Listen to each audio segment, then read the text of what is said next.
حضرت موسیٰ علیہ السلام اور حضرت خضر علیہ السلام۔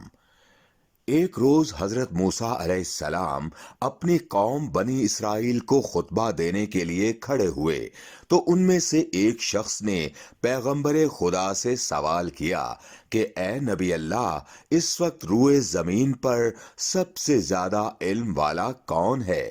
حضرت موسیٰ علیہ السلام نے جواب دیا کہ میں ہی سب سے زیادہ صاحب علم ہوں۔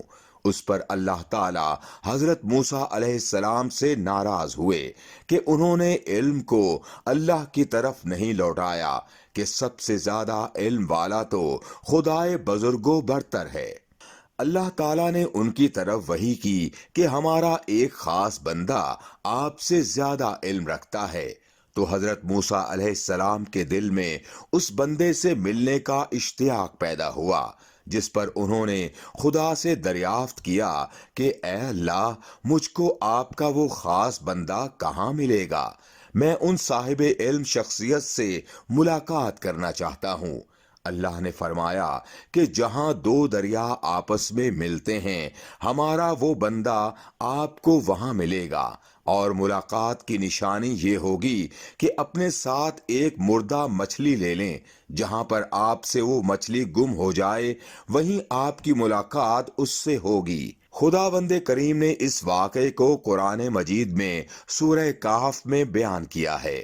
ترجمہ: اور جب موسیٰ علیہ السلام نے اپنے نوجوان خادم سے فرمایا کہ میں برابر چلتا رہوں گا یہاں تک کہ پہنچ جاؤں دو دریاؤں کے ملنے والی جگہ پر، خدا کی جانب سے یہ نشانی پانے کے بعد حضرت موسیٰ علیہ السلام نے اپنے نوجوان خادم حضرت یوشع بن نون علیہ السلام کو سامان میں ایک مچھلی رکھنے کا کہا۔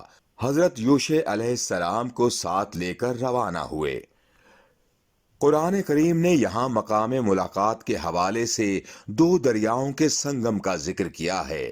بعض مفسرین نے یہ جگہ بھی بحر اندلس اور بحر محیط کے ملاپ کا مقام بتایا ہے۔ سفر کی تھکاوٹ کی وجہ سے حضرت موسیٰ علیہ السلام منزل پر پہنچ کر ایک چٹان سے ٹیک لگا کر سو گئے۔ عین اسی جگہ پر مچھلی زنبیل میں پھڑپھڑائی اور زندہ ہو کر دریا میں کود گئی۔ اس نے اپنا راستہ سرنگ کی صورت میں اختیار کیا۔ جہاں جہاں سے مچھلی گزرتی جاتی تھی ادھر ادھر سے پانی کا بہاؤ رک جاتا تھا۔ سورہ کہف میں خداوند تعالیٰ نے ارشاد فرمایا۔ ترجمہ: پھر جب وہ دونوں دو دریاؤں کے سنگم پر پہنچے تو دونوں مچھلی کو بھول گئے۔ پھر اس مچھلی نے دریا میں راہ بنا لی سرنگ بنا کر۔ سورہ کہف آیت نمبر 61۔ حضرت یوشع بن نون علیہ السلام جاگتے ہوئے یہ سب منظر دیکھ رہے تھے، لیکن جب حضرت موسیٰ علیہ السلام نیند سے بیدار ہوئے تو وہ ان کو یہ ماجرا سنانا بھول گئے۔ حضرت موسیٰ علیہ السلام نے جاگنے کے بعد اپنا سفر دوبارہ شروع کیا اور ایک دن اور ایک رات مسلسل سفر کرتے رہے۔ جب اگلے دن سورج طلوع ہوا تو انہوں نے تھکاوٹ محسوس کی اور اپنے خادم حضرت یوشع بن نون علیہ السلام سے کہا کہ ناشتہ دان میں مچھلی رکھی ہے، وہ لے آؤ تاکہ ناشتہ کر لیں، بہت بھوک لگی ہے۔ تب حضرت یوشع علیہ السلام کو بھی اچانک وہ سارا واقعہ یاد آیا اور انہوں نے حضرت موسیٰ علیہ السلام کو بتایا کہ جب آپ چٹان کے پاس سو گئے تھے تو اس وقت وہ مچھلی معجزانہ انداز میں زندہ ہو کر عجیب و غریب راستہ بناتی ہوئی دریا میں غائب ہو گئی تھی، اور میں یہ واقعہ آپ کو بتانا بھول گیا تھا۔ حضرت موسیٰ علیہ السلام نے اپنے ساتھی سے فرمایا کہ ہم اسی جگہ کی ہی تلاش میں تھے اور خدا نے ہم کو یہی علامت تو بتائی تھی۔ پس وہ اپنے قدموں کے نشانات پر واپس آئے اور جب اس چٹان کے قریب پہنچے تو وہاں ایک آدمی چادر اوڑھے ہوئے موجود تھا، اور قرآن میں یہ واقعہ یوں بیان ہوا ہے۔ ترجمہ: وہاں ان دونوں کو ہمارے بندوں میں سے وہ خاص بندہ ملا جسے ہم نے اپنی خاص رحمت سے نواز رکھا اور اپنے پاس سے علم عطا فرما رکھا ہے۔ حضرت موسیٰ علیہ السلام نے ان پر سلام کہا۔ حضرت خضر علیہ السلام نے کہا کہ اس سرزمین پر سلام کہاں؟ حضرت خضر علیہ السلام نے پوچھا کون ہو؟ حضرت موسیٰ علیہ السلام نے فرمایا میں موسیٰ علیہ السلام ہوں۔ حضرت خضر علیہ السلام نے پوچھا کیا بنی اسرائیل والے موسیٰ ہو؟ حضرت موسیٰ علیہ السلام نے جواب دیا ہاں، اور پھر فرمایا کہ میں اس لیے آپ کی خدمت میں حاضر ہوا ہوں کہ آپ کے ساتھ رہ کر میں وہ خصوصی علم سیکھنا چاہتا ہوں جو خداوند کریم نے آپ کو عطا کیا ہے۔ انہوں نے مزاج موسوی کو پہچانتے ہوئے فرمایا آپ میرے ساتھ ہرگز صبر نہیں کر سکیں گے، جس پر حضرت موسیٰ علیہ السلام نے یقین دہانی کرائی کہ آپ انشاءاللہ مجھے صبر کرنے والا پائیں گے اور میں آپ کی کسی معاملے میں نافرمانی نہیں کروں گا۔ اگر آپ نے میری پیروی کرنی ہے تو پھر مجھ سے کسی چیز کے متعلق سوال نہ کرنا جب تک میں خود آپ سے اس کا تذکرہ نہ کروں۔ اس وعدے کے بعد حضرت موسیٰ علیہ السلام نے حضرت خضر علیہ السلام کے ساتھ سفر کا آغاز کیا اور وہ دونوں دریا کے کنارے کنارے سفر کرتے رہے۔ کچھ دیر کے سفر کے بعد کنارے کی جانب سے ایک کشتی آئی۔ حضرت خضر علیہ السلام نے کشتی والے سے دریا کے پار جانے کے لیے کرایہ پوچھا۔ چونکہ وہ لوگ انہیں جانتے تھے اس لیے کرایہ بھی لینے سے انکار کر دیا اور دونوں حضرات کو بضد اصرار بٹھا لیا۔ دوران سفر راستے میں حضرت خضر علیہ السلام نے اس نئی کشتی کا ایک تختہ اکھاڑ دیا۔ حضرت موسیٰ علیہ السلام بول پڑے اور فرمایا کہ انہوں نے ہمیں بغیر کرائے کے سوار کیا اور آپ نے ان کی نئی کشتی کو توڑ دیا اور کشتی والوں کو خطرے میں ڈال دیا ہے۔ حضرت خضر علیہ السلام نے فرمایا کہ میں نے کہا تھا نا کہ آپ میرے ساتھ چلتے ہوئے صبر نہ کر سکیں گے۔ حضرت موسیٰ علیہ السلام نے فرمایا کہ بھول کی وجہ سے میں یہ سوال کر بیٹھا، آپ درگزر سے کام لیں، اب کچھ نہیں بولوں گا۔ اتنے میں ایک چڑیا کشتی کے کنارے آ کر بیٹھی اور دریا سے اپنی چونچ میں پانی بھرا۔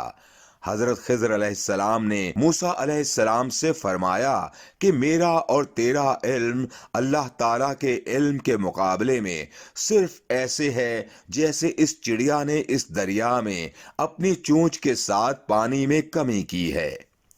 دریا کے دوسرے کنارے پہنچ کر یہ دونوں حضرات ساحل پر اتر لیے اور اپنے سفر پر روانہ ہوئے۔ آگے پہنچے تو میدان میں کچھ بچے کھیل رہے تھے۔ حضرت خضر علیہ السلام نے ان بچوں میں سے ایک بچے کو الگ کیا اور اپنے ہاتھوں سے اس بچے کی گردن توڑ کر اس کو مار ڈالا۔ اتنا ظلم حضرت موسیٰ علیہ السلام سے کیسے برداشت ہو سکتا تھا؟ آپ فوراً بول اٹھے کہ آپ نے ایک پاکیزہ اور معصوم جان کو بغیر کسی خطا کے ناحق مار ڈالا۔ حضرت خضر علیہ السلام نے فرمایا کیا میں نے آپ سے نہیں کہا تھا کہ آپ میرے ساتھ رہ کر صبر نہ کر سکیں گے؟ حضرت موسیٰ علیہ السلام نے پھر معذرت کر لی اور آئندہ خاموش رہنے کی یقین دہانی کرائی۔ وہ دونوں حضرات پھر روانہ ہوئے، یہاں تک کہ چلتے چلتے ایک بستی میں جا پہنچے اور بستی والوں سے کھانا طلب کیا، جس پر بستی والوں نے انہیں کھانا کھلانے سے انکار کر دیا۔ اسی بستی میں چلتے ہوئے ان کی نظر ایک گرتی ہوئی دیوار پر پڑی تو حضرت خضر علیہ السلام نے اس دیوار کی مرمت کی اور اس کو سیدھا کر دیا۔ حضرت موسیٰ علیہ السلام سے یہ ماجرا برداشت نہیں ہوا اور بول پڑے کہ اس قوم نے ہم کو کھانا تک نہیں کھلایا اور نہ ہی مہمان نوازی کی، اور آپ نے مفت میں یہ دیوار سیدھی کر دی۔ ہم چاہتے تو اس کام کی اجرت لے سکتے تھے۔ حضرت خضر علیہ السلام نے فرمایا کہ اب ہمارے راستے جدا ہوتے ہیں، میں اب آپ کو مزید اپنے ساتھ نہیں رکھ سکتا، لیکن ہاں جانے سے پہلے آپ کو تینوں واقعات کی مصلحت سے آگاہ کرتا چلوں۔ کشتی کا تختہ میں نے اس لیے اکھاڑا تھا کہ دریا کے دوسرے کنارے پر جس حاکم کے علاقے میں ہم نے داخل ہونا تھا وہاں اس کے سپاہی حاکم کے حکم پر ہر اچھی اور نئی کشتی پر قبضہ کر رہے تھے۔ جب سپاہی اس عیب والی کشتی کو دیکھیں گے تو اس پر قبضہ نہ کریں گے اور ان نیک لوگوں کی کشتی اور نہ ہی روزگار ان سے چھنے گا۔ اور جس لڑکے کو میں نے قتل کیا تھا اس کے والدین مومن اور نیک ہیں، اور یہ اگر بڑا ہو جاتا تو ان کے لیے پریشانی کا باعث بنتا، اس لیے اللہ کے حکم سے میں نے اسے قتل کر دیا۔ اور جو دیوار میں نے سیدھی کی تھی اس کے وارث 2 یتیم بچے ہیں۔ ان کا باپ ایک نیک آدمی تھا اور اس نے اپنے بچوں کے لیے کچھ مال اس دیوار کے نیچے دفن کیا ہوا تھا۔ اگر یہ گر جاتی تو وہ مال بستی والوں کے ہاتھ لگ جاتا اور اس نیک آدمی کے بچے اپنے حق سے محروم رہ جاتے اور ان کو اس مال سے کچھ بھی حاصل نہ ہوتا۔ حضرت موسیٰ علیہ السلام سے یہ مصلحت بیان کر کے حضرت خضر علیہ السلام اپنے راستے پر روانہ ہو گئے۔